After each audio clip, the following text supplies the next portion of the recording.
How many wins will the Wizards accumulate this season, and how soon will the Wizards contend? Find out next on Locked On Wizards.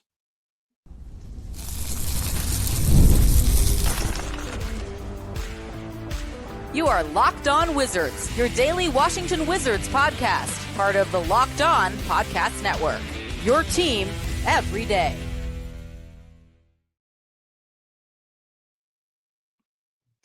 Hello and welcome into Locked On Wizards. I'm Leif Thulin, and we tried to cheer you up about the draft lottery last week and explain the trajectory of the Wizards, but today it's all about the trajectory of the Wizards and where I think the players currently on the Wizards and hopefully the sixth pick, and turns out to be a contributor, help the Wizards out. I'm Leif Thulin, an NBA credentialed draft analyst.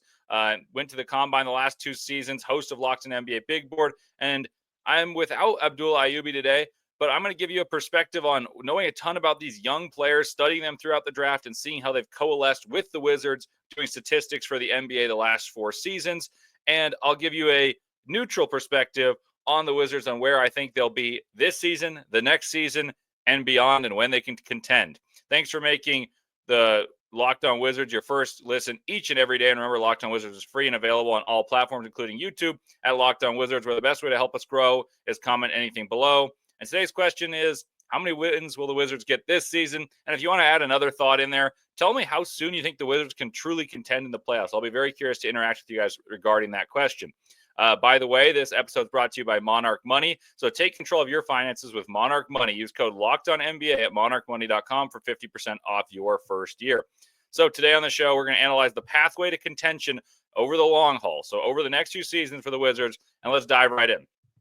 The first thought that I want to get out of the way is, what are the expectations for this season? And I don't mean just wins and losses, because you can go to Vegas and they're already going to have lines of over and under, and it'll adjust according to which teams make acquisitions in the offseason.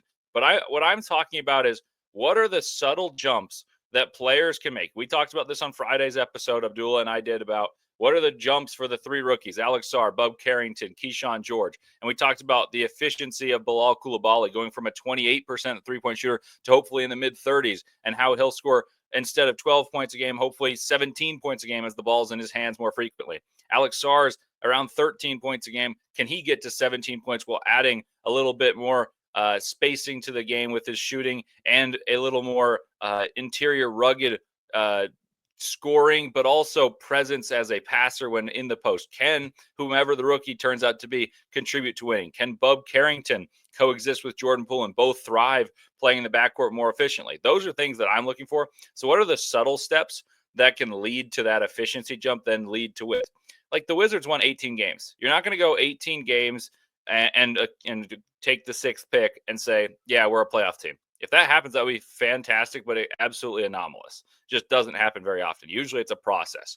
So what I think does occur, though, is there's going to be a more clear identity of who's playing and what the expectations are for each player, because last year there were 3 rookies that elevated the season and I'd say made Wizards fans more hopeful for the season. I hope that's consistent with what you feel. I should say hopeful for the following season, meaning this upcoming season, because Alex Sarr produced. And early in the summer league, there was question marks because you looked at what Alex Sarr did and you said, oh man, he's kind of looking like a lost player out there, not particularly aggressive, assertive offense, defense. He's got the tools, but he hasn't put it together. And I would say that was the success story of a season. He's going to be all rookie, and that's what matters. He's going to be an all rookie guy. Keyshawn George at a 19th pick looked very good. Bub Carrington, he had some highlights. Of course, that game winner to finish the season was helpful for the Wizards to know what they're getting, and someone who's not afraid. He shot 40% from the field. You can get that to be a higher percentage. He had a 4.4 to 1.7 assist to turnover. That's really good for a rookie. That's well over 2 to 1. And I think that only gets better. Abdullah is very, very high on Jordan Poole. I don't think Jordan Poole factors into the Wizards' future as much as he does, because I don't think Jordan Poole has the makings of a winning player. I feel like he's more a tertiary option on a winning team as opposed to the primary guy. But if he's able to elevate his game as Abdullah believes he can, that means the Wizards can win more games. Like, he can score more, but it doesn't necessarily equate to wins. But if he's able to facilitate better, I think that does. And what I do think happens is if Jordan Poole can play the 2 guard and Bub Carrington and he can play together, that makes Bub Carrington better. And like I mentioned in a previous episode, I think Bub Carrington's the future point guard of the Washington Wizards, barring the Wizards finding someone like from next year's draft class, Darren Peterson, who I think could be the number one overall player over AJ DeMonsa and Cam Boozer. Like, I think he's that good. I think Bub Carrington could be there. But I don't think the Wizards are going to find themselves in that lottery or in the top 5 of the lottery where they'd have a chance to take a guy like Darren Peterson. So what I say to you guys is I think it's more likely that the Wizards are in the top 5 of a lottery. I mean, they're one of the five worst teams in the NBA. Who knows where they'll draft because the lottery is a bit screwy. We saw this past season. I think it's more likely than that they land in a play-in, but I think it's more likely than not that they're closer to the play-in than they are the top 5, if that makes sense. I'm saying in terms of record. So let me reiterate that. I think the Wizards go from 18 to 27, 28 wins. And that's a 10-win jump, and that's really impressive and difficult to do. And I think part of the reason is I think the Eastern Conference is not as good as the Western Conference. That allows for more opportunities to win, particularly if you're looking for wins and not thinking distinctly about the possibility of having the best chances to get the number 1 pick. Like the Wizards, like it or not, they did not try in every single game. They weren't going to win a ton of games regardless, but the Utah Jazz, the Hornets, the Pelicans, there were some games that they let off the rope and lost that I would say represented the best efforts of the Wizards. I think it's more likely that the Wizards end up around the 7th or 8th pick in this upcoming draft, somewhere between and I'm not saying where they pick. I'm saying in terms of lottery odds where they end, because who knows what happens. But I think they're somewhere around the 7th or 8th worst team in the NBA, which pushes them on the contention for a play-in, but doesn't quite get them far enough to get in at the 10th spot. I think they're probably going to be the 12th team in the East, but it's gradual. It's gradual. And I don't think that there's a way that the Wizards make the play-in barring an enormous growth from Alex Sarr. I think he's the guy who would have to take a substantial leap and become a borderline star basketball player to make them have a real chance of ascending that far, unless the rookie they select is that good. And the one that I think could be that good is Trey Johnson or Derek Queen. I think Trey Johnson will be gone in the top 5 picks. And if it's Derek Queen, I think Derek Queen's going to have a learning curve that makes it difficult to get there. I do think the Wizards have a possibility to eclipse 30 wins. I think it would be very, very difficult to get higher than 30, 31. My guess is the Wizards are somewhere between 28 and 32 wins. And that's a huge step forward, but that doesn't quite get you in the play-in. It doesn't get you the pick that you necessarily desire. But I don't know if the Wizards necessarily need a guy in the same way that some of the other franchises do, because the Wizards have had enough picks, enough cracks at the bat, as I like to say, to assemble a roster full of talent and optimism, but they haven't found the star. Now, we'll talk about that coming up next, where we talk about how soon can the Wizards make the playoffs, and we're going to look at some teams that have resembled the Wizards in terms of years of suffering and losing and how they've made the playoffs and in what timelines. We'll talk about that and much, much more straight ahead on Locked On Wizards.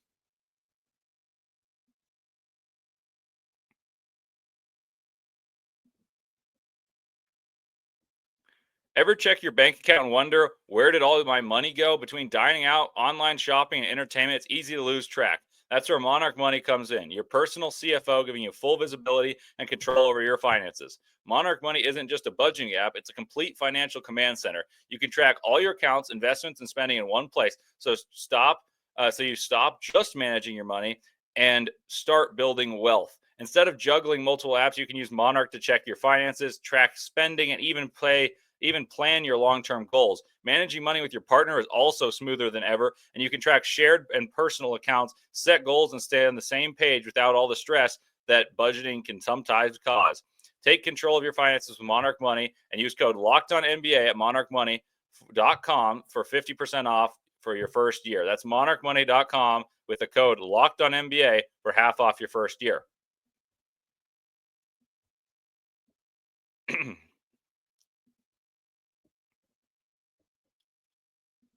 Welcome back to Locked On Wizards. I'm Leif Thulin, and I'm breaking down my season-by-season expectation. So I said in 2025, 2026, the Wizards probably end with around 28 to 30 wins, right? And I think that's a reasonable expectation. If you were to look at the records in this year's draft, the team that was projected the 6th odds had 24 wins. The Wizards put themselves probably in that 8 to 10 pick range should the lottery go as expected. Who knows? Maybe they'll get lucky for once. But when speaking of getting lucky, so many teams have followed what I think the Wizards' trajectory has been. And I'll look at some examples for you. So in years past, you've looked at, hey, the Magic had the number 1 pick with Paolo Banchero, and then in year 2 and 3 for Banchero, they made the playoffs. And they were in Game 7 with the Cavaliers last season. This season, they lost in a competitive 5 against the reigning champion Celtics. The Rockets had tons of bad years and made it. The Pistons, 3 straight 5 picks, but 4 seasons ago drafted Cade Cunningham, and that has given them their star that has created a pathway, a foundation to contending, not at the highest level, but has put them in a relevant position. Now, what I'm asking for the Wizards in this segment is how quickly can they put themselves in contention to making the play-in? And I'm not saying the play-in of they're 10, they play 1 game, they're out. I want to say a top 8 seed, so they're 7 or 8, and they make the actual playoffs, but don't have a home court advantage or likely not necessarily a contender, but they need to gain the lumps gained like the Magic had this year going in the 7th seed. Like the Pistons played the Knicks this year and could have won that series. Like they lost, and now the Knicks are in the Eastern Conference Finals, but that is a valuable learning lesson acquired by the Detroit Pistons, who lost it on their home court numerous times, but were able to go to MSG and win against a team that's contending for a chance to make the NBA Finals. So when do I see that being a possible scenario? So there's 2 things. One, you can't predict what other teams are going to do, which teams get better, which teams get worse. But I can tell you the East is full of teams that I think can change and have a metamorphosis more so than the West. The West has their young stars and they have their nucleuses. Yes, there's going to be changes, but the East has a ton of changing to happen. Trae Young's on the trade block, for instance. That's a team that's been routinely in the play-in.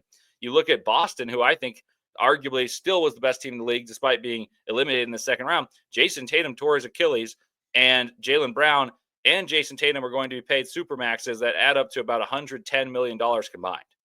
And in the new CBA, it makes it so if you have a youthful core, a youthful nucleus without superstar players that you're paying like superstars, so you hopefully have a star that isn't on a supermax, that's when you can contend, because the teams with the best depth and well-ironed 8 players are the ones who can win, as opposed to having 2 stars. Because the days of having a Batman and Robin and not as much supporting players, a tertiary player might not be able to be paid the same amount as you previously could, and they'll go look to get paid like a number 1 or a number 2. But the teams are going to be so much more well-balanced, both as in there's going to be more parity in the NBA, but also I think the teams are going to be more purposefully constructed, and that's where the Wizards have an inherent advantage, and why I think it could be even 2 seasons from right now. So whether 26, 27, or 27, 28, I think the Wizards can be in the playoffs and can contend because they have a youthful nucleus that I think will be comprised of Alex Sarr, Bub Carrington, Bilal Coulibaly, and Keyshawn George. Those are guys I think will be on the Wizards and donning the Wizards jerseys for the first time when they make the playoffs. Like, they haven't made the playoffs in a long time, and I think those guys that are on the roster right now will be the core to making it. I think you can need to supplement that with perhaps whoever's pick number 6. Let's say it's Derek Queen. Perhaps who's in a draft class later, maybe a shrewd free agency sign. But because of the parity created by the CBA, the collective bargaining agreement, the Washington Wizards have a better chance to make the playoffs sooner than people think, because they have a youthful core and won't be overpaying players like some of the other teams will be. You're going to see rosters destruct themselves because teams can't afford to play and toil in mediocrity, like the Phoenix Suns. They paid a ton for 2 players. In fact, 3 players. Former Wizard Bradley Beal was much maligned for having a bad season and being, I wouldn't say selfish is the word, but being like, hey, I got paid, I'm doing my job, and not very flexible, not very team friendly, and saying, yeah, I'm a starter, didn't take it too kindly to come off the bench. That team didn't make the play-in. Like, that's a team that has Kevin Durant. Yeah, that guy, Kevin Durant, Devin Booker, and Bradley Beal, but their supporting cast was not good. And in the loaded Western Conference, they couldn't make any inroads and make a playoffs like that. And then the year before, they were in the playoffs and got swept. Like, you're going to need rosters that are built and built evenly and strategically. And I think that's what the Wizards have been doing. You've heard Abdullah reference that Dawkins and the front office have a plan, and they've been picking shrewdly. They've been taking players that can fill multiple roles. And I think versatility is going to become more and more of a necessity. And I think that's easy to say because, oh, who's going to say no to versatility? But you look at what the Wizards have. Alex Sarr can play the 4 and the 5. Bilal Coulibaly can play the 2, the 3, maybe even the 4. Bub Carrington's a big guard. These guys are going to grow, and the fact that they're going to get more lumps. This year they played a lot as rookies. I think their sophomore year, should they win 28 to 30 games, that really helps them out. That makes them a more difficult team to beat because they'll have so much chemistry of playing that same role that they'll be playing once they reach a summit and allow them to play together well in a playoff series. Obviously, you need to gain experience. And why I say, yeah, what about the playoffs or the play-in? When does that happen as opposed to contention? Because teams need to take their lumps. And even the OKC Thunder, who, as I'm recording this, just ended up winning in Game 7 and beating the shorthanded Nuggets because they had better depth. You know why? Because the Thunder have a youthful core, they have a star, and they have supplementary players that are cheaper than they should be relative to their worth. But they have tons of depth. The Nuggets don't have any depth. And that's what matters. So depth is what's killing. And then the Wizards are going to build out their depth throughout the draft. And even if they don't get a star, I think they can make it to the playoffs in the play-in. But how do they get to contending? And that's the question. How do they get to contending? I think that they can make the playoffs and in 3 seasons from now. So 27, 28. Now, when does contention happen? And how can it happen? Do they need a star? And whose formula can they emulate that has been in the playoffs recently? All that and more straight ahead on Locked On Wizards.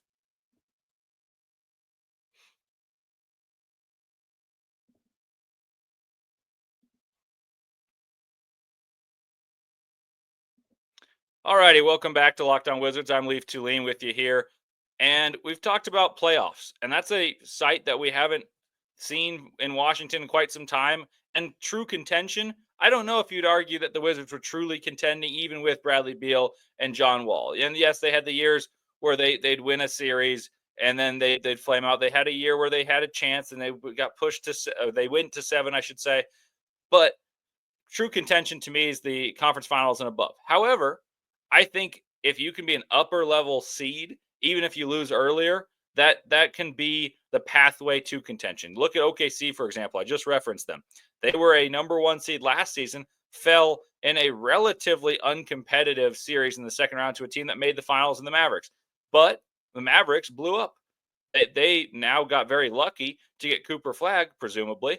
But you look at the shelf life of teams, and that's what I think favors the Wizards. And why I bring this up is, what are the teams that can be emulated that the Wizards could resemble? Now, I think the easiest one that I would draw to is Boston. Boston, however, had the luxury of, at the beginning of the Jason Tatum, Jaylen Brown era, Kyrie Irving was there. Though he could have been considered a diva and left, they had a baseline to contend with vets like Al Horford. They had a star in Kyrie Irving. They had vets that were willing to play their roles and were a well-constructed basketball team with youthful pieces like Jason Tatum and Jaylen Brown.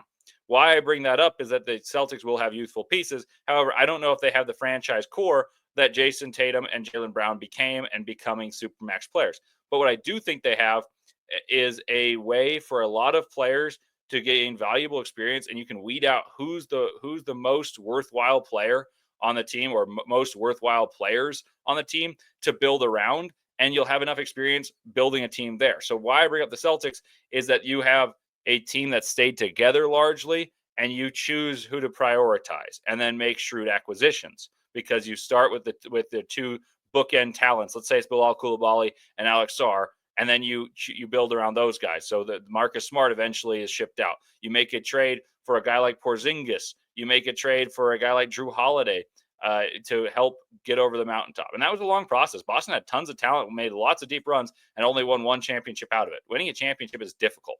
Now, there's another way. I think the Pistons are a team that you could emulate if you're the Washington Wizards. You haven't gotten your Cade Cunningham yet. Obviously, Alex Sarr, I would say, is a success story, but Cade Cunningham is a different level of talent than Alex Sarr to me. When he has the ball in his hands, you've got a star who can facilitate and create everything else. but you also had to wait to get your Jalen Duren. He was a late lottery pick. You had Jaden Ivey go down this year. He was a 5th pick. You had Ron Holland. You had other guys that went number 5 overall that when you had the worst record, it sounds like a disappointing thing, but you have enough cracks at the bat and you build a team. Now, I think the Pistons are in it to win it for a while because they have their star and then they have youthful players that they can build around. I think they'll have to pick and choose who's more valuable between Jaden Ivey, Jalen Duren, Isaiah Stewart, guys like that. They're going to have to weed out the roster. But as the CBA weeds out players from teams that I think they value less or more than others, you're going to see teams have longer tenures together with the same core because free agency makes it more difficult to build a very, very good roster without sacrificing money. So some players are going to say, well, you know what? I like my situation of being the number 1, number 2 guy here, and I'm going to get paid a lot for this.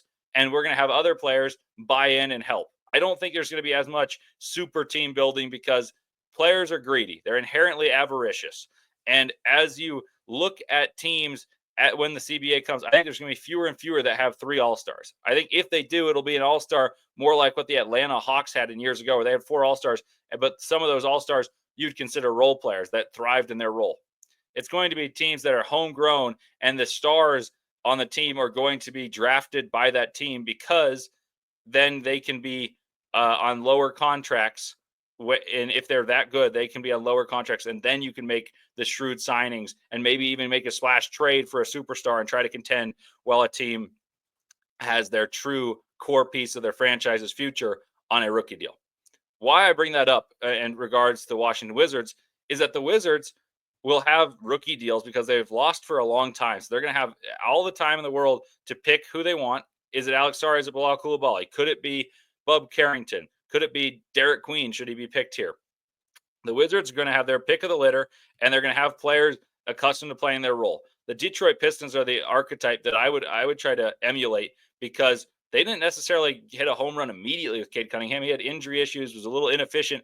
I think the Wizards need to prioritize who's the man, how are they going to get that practice and have that same core. And I think the Wizards, yes, if they're not picking in the top 5 next year, might be hard to get a star, but you could trade for one because they'll have enough youthful pieces to allow for a salary to be a salary that is high enough to lure a star away from where he could be wanting to head. And with a youthful core with some promise, there's going to be opportunity. Also, you look at the Eastern Conference. The Eastern Conference is interesting because I think the shelf life of the Celtics is over for the time being. And that's been the team that's been the kind of the reign of terror. You look at some of these other teams, and I don't know if I believe in their futures as much as I do the West. The West has their stars, and some of them haven't even reached their heights yet, like Victor Wembanyama and the Spurs. I think the East is wide open. The Heat have a lot of rebuilding and soul searching to do. What are they going to do? They've been such a proud franchise, but they don't have a clear direction to go. And I think you look at the Wizards, they have probably a bit more promise on the roster than the Heat. You look at the Hawks, Trae Young could be dealt at any moment. You look at the Magic probably have more hopes in the short term with Paolo Banchero and Franz Wagner, which honestly, if you look at the Wizards, they can follow that. I don't think that Sarr is as good as Banchero, and you probably don't have a guy as good as Wagner, but you can get a guy at 8 like Franz Wagner was selected and make them into that. The Wizards have better supplementary pieces. You have a better ancillary pieces than do the Magic, who were in the playoffs, who were in a Game 7 just a year ago in year 2 of their superstar. So when is contention happening for the Wizards? A lot of things have to happen. I got to see how the NBA shakes out. But I think the Wizards, so I told you 27, 28 is when I expect a playoff berth. I think you could look at 2030 as the target year for an Eastern Conference Finals for the Washington Wizards. The Washington Wizards could be led by Bub Carrington, who I really believe could be an all-star in this league. I love Bub Carrington. I think you'll see him take the reins, and maybe Jordan Poole's used as a trade bait and figured out, hey, Jordan Poole may not be the Wizards winning player, but he helped cultivate the growth of a guy who can be the core guard for this Wizards. You're going to see the year 3 jump up coming from Coulibaly. Can he be a vital scoring piece along with an excellent all-world defender? Can Alex Sarr become more than the Serge Ibaka type and add to his offensive game and be a 20 and 10 guy as opposed to a defensive guy who is maybe a secondary, tertiary option when you're in a playoff series and need scoring? I'm curious to see all those things. And that's the type of stuff that makes me ambitious and eager to see the Wizards, and why I have a little bit of faith that they'll contend a little bit sooner than many believe. But when I'm saying contention, I'm saying the Eastern Conference Finals, NBA Finals. I'm not saying, oh, they maybe have won a round in the series. So Wizards fans that are tired of losing, yeah, it sucks to lose as frequently. But there's a reason, because you look at all these teams. The Timberwolves had years and years of terrible teams, and they had number one picks, but they finally found their guy in Anthony Edwards. You look at OKC, they tanked for a long time, found SGA through a trade, got Chet Holmgren, got Jalen Williams, got all these guys that are now making them into what could be a very difficult team to beat for years and years to come. And then you look at teams in the East. Tyrese Halliburton was acquired via a trade, but you have internal homegrown talent as well. Now you look at the Knicks. The Knicks made a lot of trades to do so, but they're a big market. But I don't think as many big market teams can do that, and they're paying a ton, and their future has a shelf life because they're paying so much. I think there's a world where you're going to see a lot of parity, and there's going to be a shift in talent where teams are going to pick and choose who's going to be their star, and some are going to make errors in doing so, and it allows for good players to go elsewhere, and teams aren't going to have the shelf life and longevity that we've seen in the years past. There's going to be no runs like LeBron had of running the East. There's going to be no runs of the Celtics making the Eastern Conference Finals year in, year out in the East. I think the Wizards are due to contend and win a couple playoff series by the year 2030. So let me know what you guys think. I'm very curious and hope you guys enjoyed this projection. And who knows if I'm right, but I think Bub Carrington's the key. I really believe he's the key and holds the reins. I think he'll grow the most in this upcoming season. So thank you for making Locked On Wizards your first listen today. For your second listen, check out Locked On NBA game night. Every game, every night until an NBA champion is crowned. Get local analysis on a national scale. Find NBA game night on Locked On NBA on YouTube or wherever you listen to your podcast. Thank you for tuning in. I'm Leif Thulin, and I'll be back with you with Abdullah Ayubi on tomorrow's show.